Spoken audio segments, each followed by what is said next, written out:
mengerjakan menggunakan Evious. Untuk yang pertama, kita klik Create a new Evious workfile.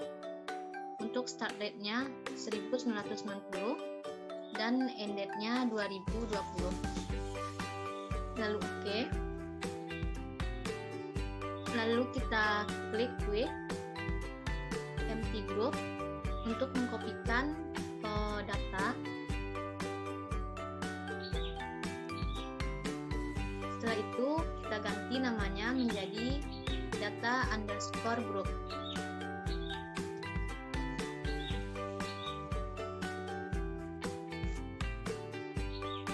Lalu OK. Selanjutnya untuk Y1 kita kontrol Y1, Y2, Y3, X1, X2, X4, X5 dan X6. Lalu kita open di S equation. Y-nya kita pindahkan ke belakang Y1. Lalu karena Y3 bukan persen, maka kita tambahkan log.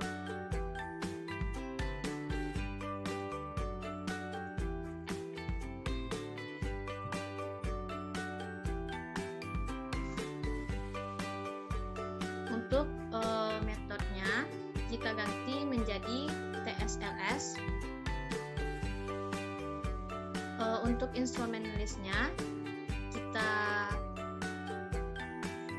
kita mulai dari X1 sampai X9.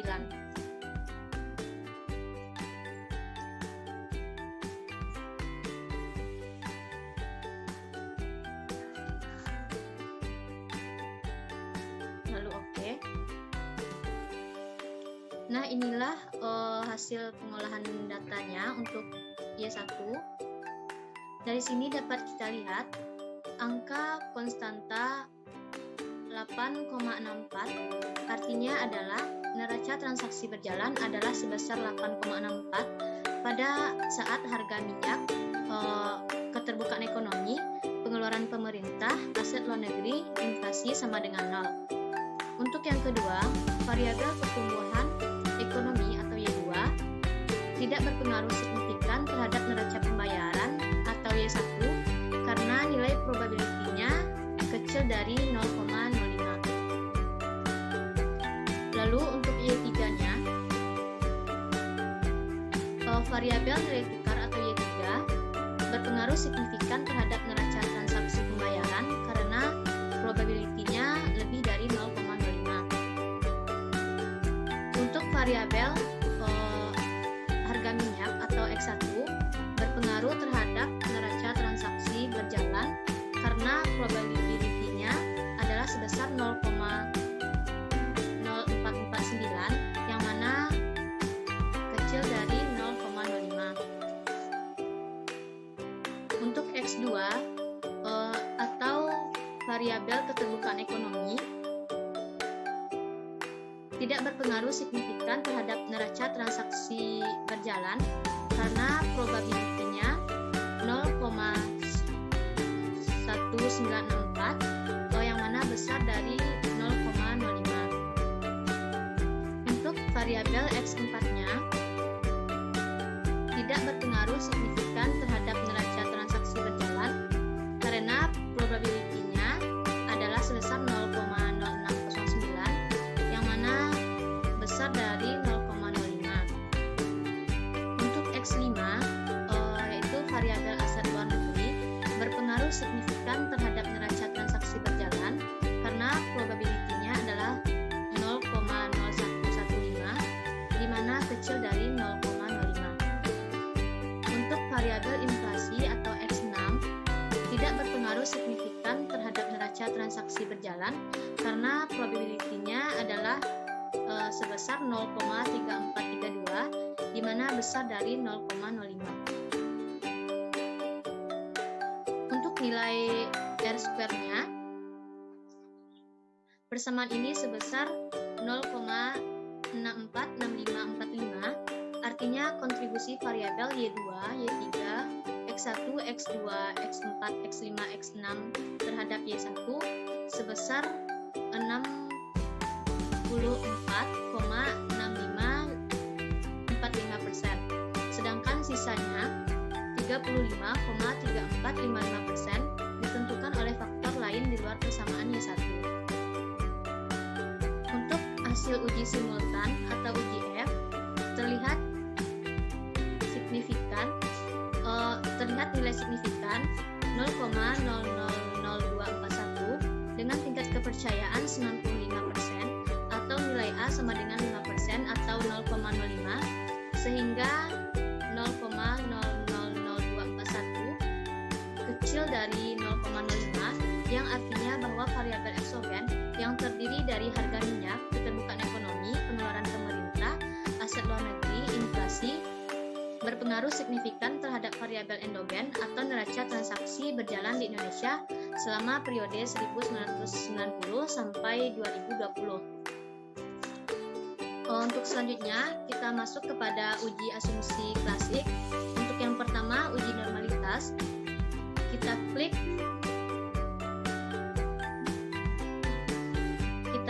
view, lalu kita pilih residual diagnostik, yaitu histogram. Nah, di sini terlihat bahwa nilai probability-nya sebesar 0,438015 besar dari 0,05, maka persamaan ini datanya terdistribusi normal. Untuk yang kedua, uji heteroskedastisitas, kita klik view, lalu kita pilih residual diagnostik, lalu heterokedastisitas,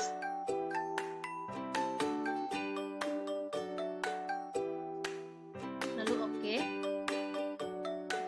Karena nilai probability-nya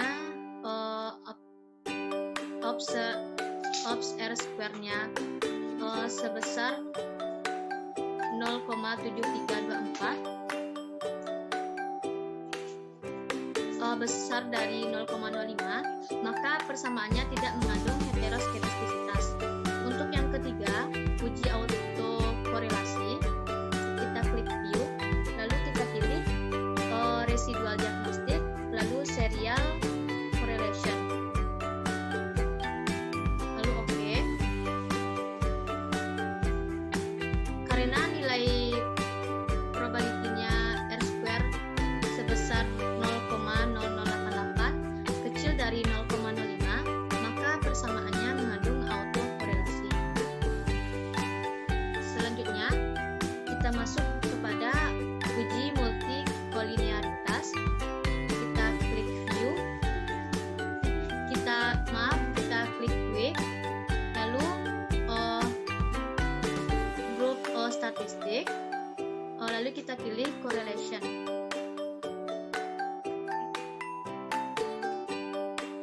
Kita hapus D1-nya, lalu oke. Nah, ini adalah hasil uji multikolinearitas, yang mana hasil ini menunjukkan antar variabel eksogen tidak melebihi 0,90, maka persamaan ini tidak mengandung multikolinearitas antar variabel eksogen.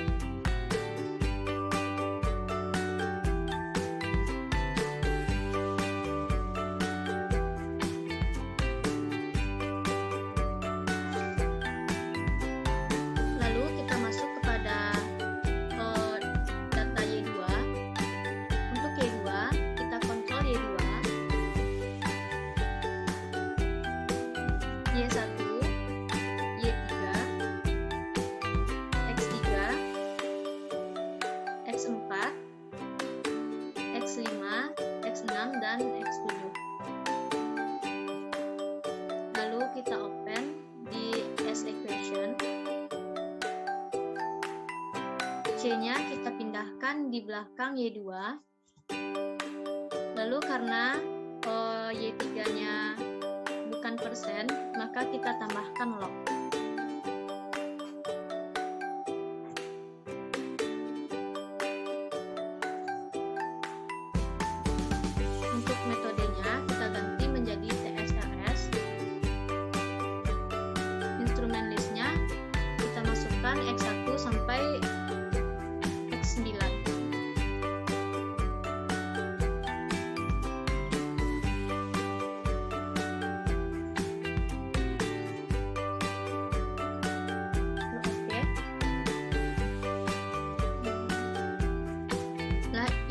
hasil dari pengolahan untuk Y2, dari hasil ini dapat kita lihat bahwa angka konstanta min 79,22, artinya pertumbuhan ekonomi adalah sebesar negatif 79,22 pada saat investasi asing langsung, pengeluaran pemerintah, aset luar negeri, inflasi, dan jumlah beredar sama dengan 0.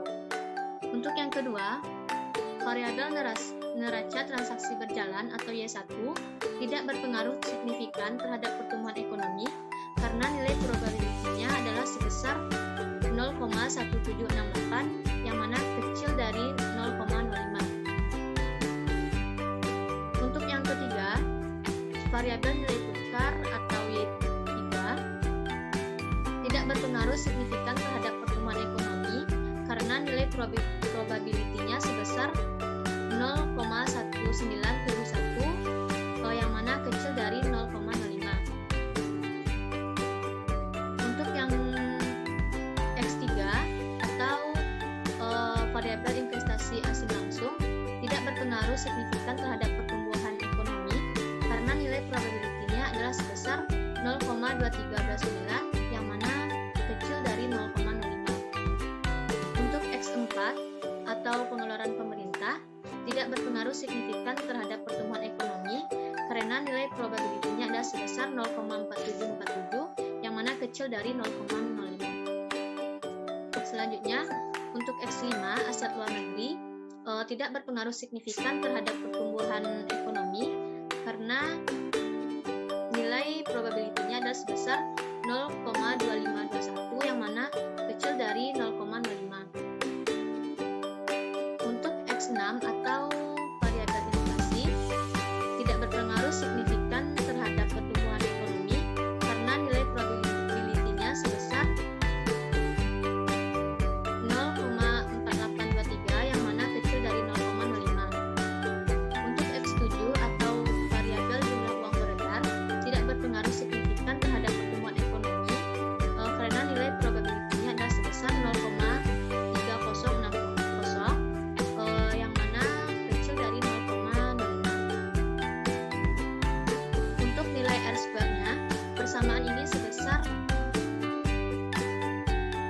min 2,070488, maka nilainya dianggap 0, artinya tidak terdapat kontribusi variabel Y1, Y3, X3, X4, X5, X6, X7 terhadap Y2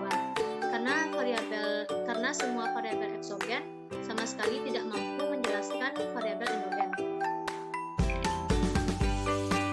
Untuk hasil uji simultan atau uji F, terlihat nilai signifikan sebesar 0,724386 dengan tingkat kepercayaan 95% atau nilai A sama dengan 5% atau 0,05 sehingga 0,724386 besar dari 0,05 yang artinya bahwa variabel eksogen yang terdiri dari investasi asing langsung, pengeluaran pemerintah, aset luar negeri, inflasi, dan jumlah uang beredar tidak berpengaruh signifikan terhadap variabel endogen atau pertumbuhan ekonomi di Indonesia selama periode 1990 sampai 2020. Selanjutnya kita masuk kepada uji asumsi klasik. Untuk yang pertama kita masuk kepada uji normalitas. Kita klik view, lalu kita pilih residual diagnostik, lalu histogram. Nah, di sini dapat kita lihat bahwa nilai probability-nya adalah sebesar 0,560632 besar dari 0,05, maka datanya ini terdistribusi normal. Untuk yang kedua, kita masuk kepada uji heteroskedastisitas. Kita klik view, lalu residual diagnostik, kita pilih heteroskedastisitas, lalu oke. Nah, di sini dapat kita lihat bahwa karena nilai probability-nya of R square sebesar 0,1770 besar dari 0,05, maka persamaannya tidak mengandung heteroskedastisitas. Lalu kita masuk kepada yang ketiga, uji autokorelasi. Kita klik view, lalu residual diagnostic, kita pilih serial correlation.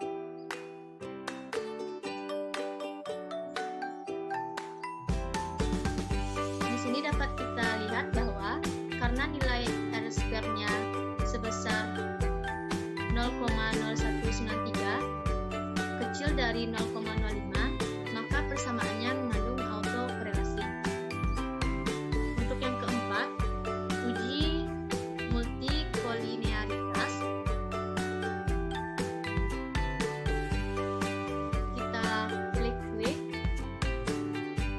lalu grup statistik, kita pilih correlation, lalu Y2-nya kita hilangkan. Oke. Nah, di sini dapat dari hasil ini menunjukkan bahwa antar variabel eksogen tidak melebihi 0,90, yang mana maka persamaan ini tidak mengandung multikolinearitas antar variabel eksogen. Lalu kita masuk kepada Y3.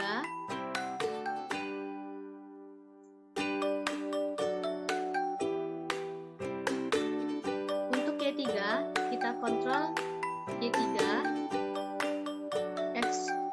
Y3, Y1, Y2, X4,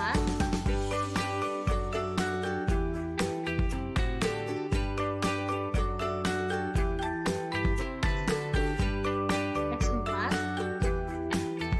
X5, X6, X8, dan X9.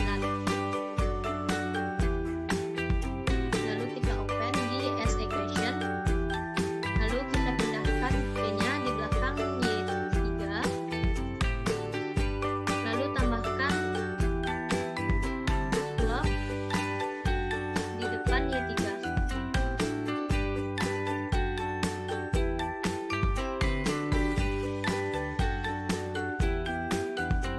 Untuk metodenya kita ganti menjadi TSLS, dan instrumen listnya kita masukkan X1 sampai X9.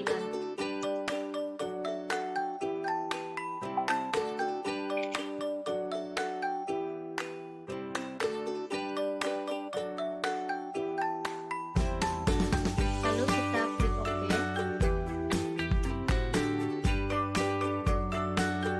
Nah, dari hasil pengolahan Y3 ini dapat kita lihat bahwa angka konstanta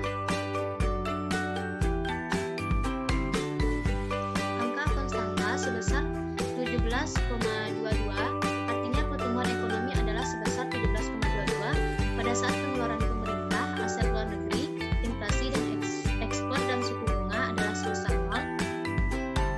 Lalu untuk Y1 atau variabel neraca transaksi berjalan tidak berpengaruh signifikan terhadap nilai tukar karena nilai probability-nya Y1 adalah sebesar 0,3789 besar dari 0,05. Lalu untuk Y2-nya atau variabel pertumbuhan ekonomi tidak berpengaruh signifikan terhadap nilai tukar karena probability-nya adalah sebesar 0,6338, di mana besar dari 0,05. Untuk X4-nya atau pengeluaran pemerintah tidak berpengaruh signifikan terhadap nilai tukar karena probability X4-nya adalah sebesar 0,2004, di mana besar dari 0,05. Untuk X5-nya atau variabel aset luar negeri berpengaruh signifikan terhadap nilai tukar karena probability-nya adalah sebesar 0,0008, yang mana kecil dari 0,05. Selanjutnya untuk X6 atau